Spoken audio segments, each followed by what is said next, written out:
അധ്യായം 47. എപ്പോഴെങ്കിലും ഇരുട്ട് നമ്മൾക്ക് അനുഭവപ്പെട്ടിട്ടുണ്ടോ?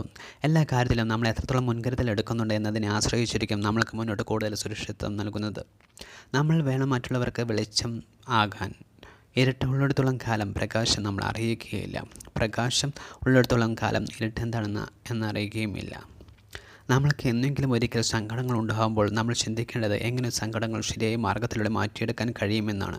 നമ്മുടെയൊക്കെ മുന്നോട്ടുള്ള ജീവിതത്തിൽ വെളിച്ചം കിട്ടണമെങ്കിൽ ഒത്തിരിയധികം ഊർജ്ജം നേടേണ്ടതുണ്ട്. അങ്ങനെ ഊർജ്ജം ലഭിക്കാൻ പോസിറ്റീവ് എനർജി കിട്ടുന്ന മാർഗ്ഗങ്ങൾ നമ്മൾ അന്വേഷിക്കുക. ഇരുട്ടും വെളിച്ചവും നമ്മൾക്ക് സാഹചര്യമനുസരിച്ച് ആവശ്യമാണ്. നമ്മൾ അനുഭവിച്ച ദുരിതങ്ങൾ നമ്മളെ നാളെ മറ്റൊരു വഴിക്ക് നയിച്ചേക്കാം. അവിടെ വെളിച്ചം നമ്മൾ അന്വേഷിക്കണം, എങ്കിലേ ദുരിതങ്ങൾ ആവർത്തിക്കാതിരിക്കുകയുള്ളൂ. ഇന്നുള്ള ദുരിതങ്ങൾ മാറണമെങ്കിൽ നമ്മൾ സ്വയം മാറുവാൻ തയ്യാറാകണം. സ്വയം വെളിച്ചമായി മാറണം. നമ്മളാണ് തീരുമാനിക്കേണ്ടത് നമ്മൾ സഞ്ചരിക്കേണ്ടത് ഇരുട്ടിൻ്റെ കൂടെയാണോ അതോ വെളിച്ചത്തിൻ്റെ കൂടെയാണോ എന്ന്. എല്ലാവർക്കും മുന്നോട്ട് സഞ്ചരിക്കാൻ വേണ്ട വെളിച്ചം കിട്ടാൻ സാധിക്കട്ടെ.